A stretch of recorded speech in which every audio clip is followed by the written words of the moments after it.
Alright guys, such coming again today. Hope you're doing well and enjoying your day so far. The drama continues last night. Zuma trying to find some new players for the Stallions and therefore instigate some tryouts. Parasite, Machilla, Methodz among others also getting involved, and a kid called Twisty. He looked pretty cracked on the sticks to such a degree that Methodz thought he might even have been hacking. Turns out that was somebody else behind the controls of that particular character. Very much enjoyed your thoughts and comments. Hit the like button if you enjoy. Subscribe if you're new as always. I greatly appreciate it. Plenty to get into today. Starting just here, Nadeshot's been talking a lot about Warzone lately because Warzone's kind of back, but also it's still a bit of a mess. I mean, a bit of a mess is probably a bit of an understatement as well. So Nadeshot was talking about the hackers and all the other issues that we currently have in the game, and he says, okay, you know what? I'll put together a $50,000 tournament, the Verdansk Invitational, coming soon on the 19th of May, in just a couple of days' time. Of course, that is, what, the Sunday, or no, that's the Monday, isn't it? And then Tuesday, you fly to Dallas for the major. Let me get that one right. Now, there was obviously some pretty funny moments here the last few days. There was a bit of drama about this. I wouldn't say there was drama, but people were wondering why Huke wasn't played. So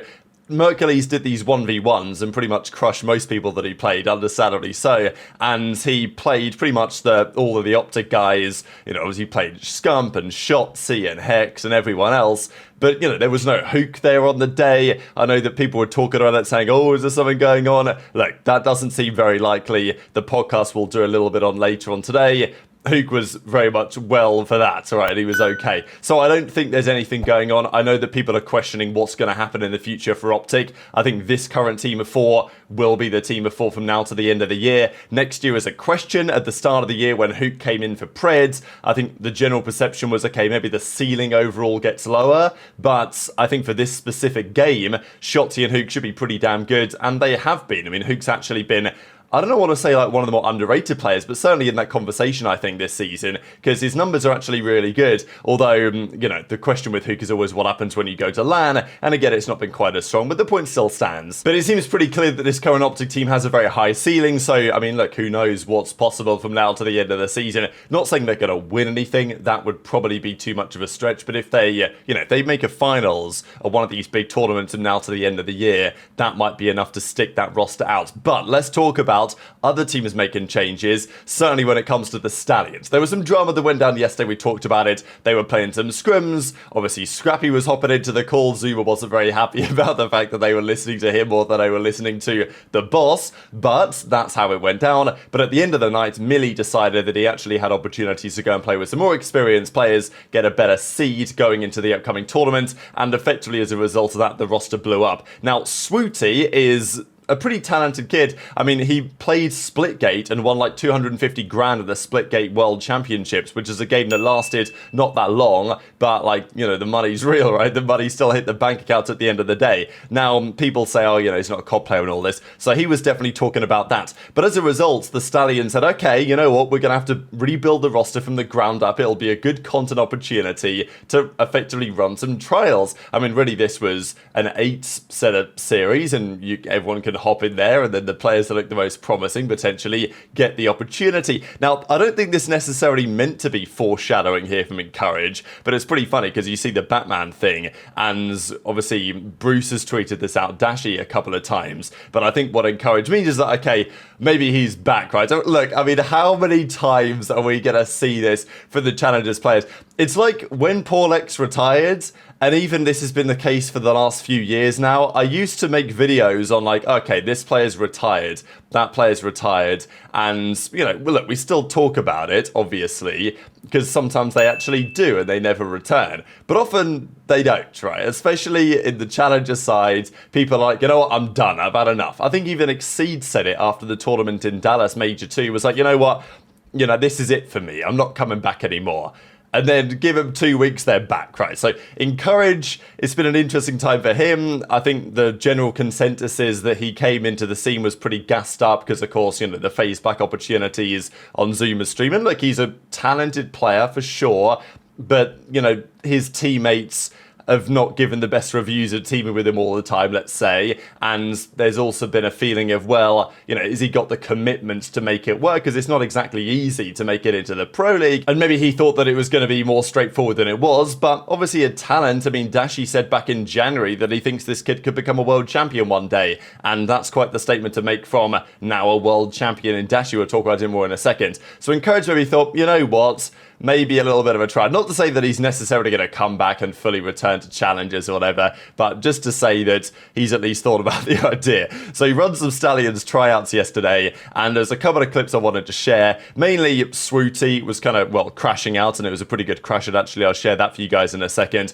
But the big clip that was doing the rounds, or not even just a clip, but the entire context of this was the people getting involved. So Parasite was in there, Machilla was in there, Zinni was in there, and also this kid called Twisty. Now, Twisty was pretty twisted. So, as you guys can see here, we've got Hitman, we've got McBain, Adam, Icons, etc., and Encourage Reaper Twisty on this team on the right-hand side. And, well, Twisty's POV was looking pretty nice. Methodz was watching it saying, damn, this guy seems a bit too good to be true, right? Like, you know, is he walling? Is he hacking? Like, this guy is absolutely cracked. And now I saw this clip this morning before we found out the context of this.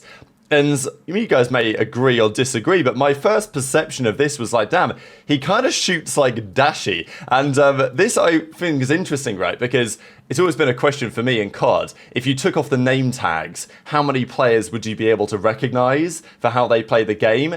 You know, I think Shotzzy maybe is up there, right? Some of the players with movement you can maybe recognize. A lot of players like Kenny you could recognize because he's going to YY all the time. That type of stuff. But there's not many players like their style of aiming is quite distinct. But I think for Dashy it kind of is. So anyway, this clip was doing the rounds. Twisty was looking pretty nice in these matches. And I mean, it's not really this moment because obviously it's not like a crazy clip. He's not popping 4 pieces. But it's just the way that this Twisty guy is moving around the map. Certainly this part here, like the way that he pre-aims this bit and then like kind of snaps to the heady and then like hits that shot and then like the reposition and the re-angle.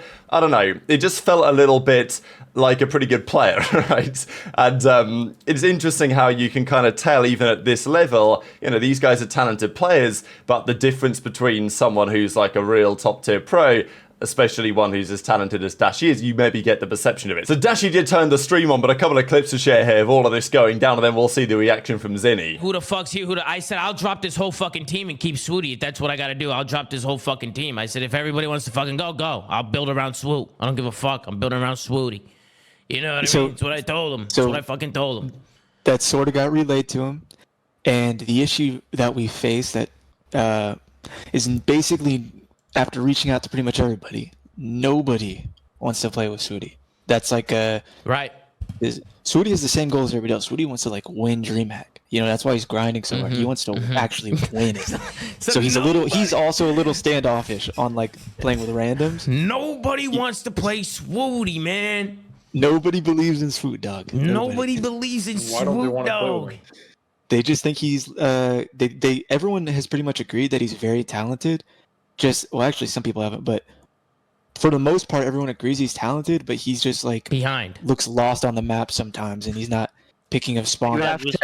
Yeah, Icons, respectfully, we're playing Call of Duty. We're not solving brain cancer. All right, this game's not a hard game to learn, to pick up. I don't need 7-9 months. Like, I'm a world champ for a reason. I'll pick up the game. I played COD before I played Splitgate. Like, I played ranked, and I know you guys say I grinded ranked, but I played the game literally every day, 12 hours a day. I think I can know where they're spawning at. Like, I messed up one split, and now Swooti doesn't know spawns. Like, that's bullcrap, all right? We're not solving road hunger. We're playing Call of Duty. Every year, the skill gap goes down and down and down. Like, this is not a crazy game to understand and play. So drop all y'all egos. Don't act like you guys are all neurosurgeons and you guys are high level and you guys don't make mistakes and you guys are all pros and play at the highest level, because it's redonkulous. All right, every time we went over VOD, yeah, I made mistakes, but guess who else made mistakes? Millie made mistakes, Symbols made mistakes, Kips made mistakes, and guess what? They've been playing all year, but you're not gonna say nothing to them because they're quote-unquote COD players. All right, Icons? So I want you to do, I want you to grab my nuts, I want you to funnel them in your hand, and I want you to smack yourself in the face. Absolutely. One of his prize picks hits. That's pretty cool. He's really good at gambling. That's good work. And he's about to have the most fire 6-7 edit of all time. I know Val's is about to edit that right now. I know you're editing it. I know what he just did. 6-7. C-Watts is a shooter, bro. C-Watts is good. What? Wait, the game just logged the lobby crashed. Lobby went down. I mean, we saw what you needed. So it turned out here that Dashy was going undercover. Methodz then came out and said, damn it, absolutely bamboozled by this whole situation, right? And look, it was an entertaining bit of content for sure. And Val's cooked up an absolute masterpiece here. So yeah, pretty wild stuff. It's always interesting to see these kind of ringers, right, as it were, right, like ringing on Twisty's account, as Twisty says, shout out Bruce, making me look good, W acting out of me, if I could say so myself. So yeah, absolute cinema. But it's always been a talking point, right? Even back in the day, there were some chows, and I think it was even a qualifying tournament. Simp and aBeZy, I think, got banned for this. Maybe it wasn't aBeZy, I think it was definitely Simp. You guys might remember the story. I forget the exact timeline, but back in like Black Ops 3, Simp was, what, 15, 16, something like that. But everyone knew that this guy was unreal, and it was only a matter of time until he was in the Pro League. Of course, once he turned 18, he turned up and was MVP immediately, drawing 1.3s in everyone's head and won the World Championship. So that was quite something.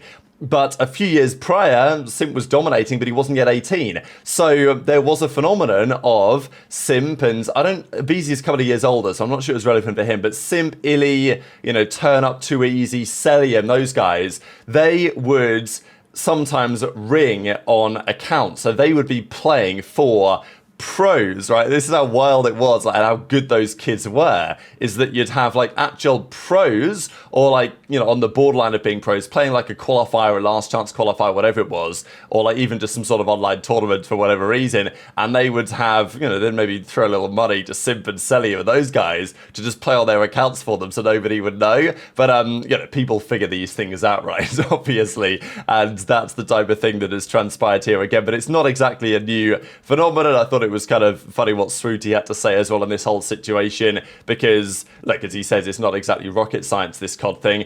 And this is how it is down in challenges, right? Like, you get a perception and players get a perception of you, and then that will change and evolve over time, or maybe it won't, and that will stick with you for a long time. Mercules, for example, in challenges, I wouldn't say he had a bit of a reputation, but, Shotzzy mentioned it on the podcast they dropped yesterday, that in Shotzy's opinion, he'd heard that Mercules as well, he's talented, but he's pretty slow, he's not really playing the game at the right pace, this type of stuff. So, and that was just a perception that Shotzzy had of what was said about Mercules in challenges. Of course, turns out the reality is somewhat different to that. But that's why tier 2 is a bit of a mess. And fair play to Zuma trying to make this work. I thought it was cool to see Zinni in there and to see Parasite in there and everything, getting their reps in last night. But definitely great content, and hopefully more of this type of stuff to come, because I think everyone's realizing over the last few weeks what's happened with the Mercury situation, that there is talent down there, and sometimes you need to see it in a different environment to actually see what it can be capable of. I mean, at the end of the day, not everyone is a Mercules. What we have seen so far, Lunarz has come into the league, we've had Dylan Rex come into the league, and look, they're joining different teams, different situations. If they joined Toronto, I think both Lunarz and Rex probably looked better than they have done so far, but also from like a personality perspective, I think the Mercules just seems like a better fit for the Pro League right now, in terms of an understanding of the game and these other things, and the way that he's working with OpTic and fitting into that Toronto system and all this type of stuff. But so there's more to it than just Gunny, obviously, but there are some talents out there that may never have seen the light of day if it weren't for situations like this. Of course, Dashy, people kind of know about him, right? They've known about him for some time. So, Parasite says, could have been a Stallion today. Unk still got it though, trust. So it was cool to see Parasite back in the arena, I'd say. And, obviously Zinni's been in the news a fair bit lately, especially after the whole Mercury signing debacle. General Manager Zinni here on the left-hand side, Merc signing that contract, and, with all the OpTic Gaming logos in the background. Wonder if we'll get OpTic Gaming back at some point, right? Because obviously it's OpTic Texas, so technically these logos aren't legit, but you know what I'm saying. Maybe at some point that'll be true. So very much into your thoughts in the comments. Just one final thing to go through here. This S and Dylan put this together. Some spots here on Hacienda, and quite a few spots. Now, I don't know what the general feeling is around spots like these being used, because, well, are you allowed to use them or not? This spot, for example, is pretty good. Look, it's obviously not going to be useful all the time. It depends on the scenario, right? In a search and destroy 1 versus 1, these things can be rather useful, but, a spot like this could be useful in many circumstances. Control, hardpoint, multiple use cases for many of these ideas. I mean, this one's definitely interesting as well. I'm sure Shotzzy's going to be playing around with this. I'm sure that Shotzzy has already discovered and understands many of these. And look, if you go here, you're vulnerable from basically everywhere. So there's only certain cases where it makes sense. This, though, is far more valuable potentially in a hardpoint situation or in a control situation. And there's plenty of other things that you can do as well. Now, this ledge that he's kind of resting on right here, this, we go back to the classic clayster debate, is in unintended line of sight. Because right here he's standing on top of the door, so, you know, this seems perfectly legal and reasonable. I don't know, because we can't see them anymore, this is a pretty crazy spot as well, what the CDL rules actually say about this stuff, because, you know, Shotzzy's definitely known about and used this spot before, I've seen him do it. But the CDL rules tend to say things like, okay, you can't use any, like, ledge glitches or pixel walks is what they would call them, right? So if you're walking on basically a small pixel line that your character can stand on but isn't really anything to actually stand on in reality, that's not allowed. But in many of these cases, you know, you are standing on something, right? There is something there that there's a ledge that your character is able to stand on. So, you know, with that in mind, you gotta think that these should be all fine, which makes me wonder what people might be saving up for the World Championship. But very much interested in your thoughts on all of this stuff in the comments below. Hit the like button if you enjoyed, subscribe if you're new, take care, and I'll see you next time.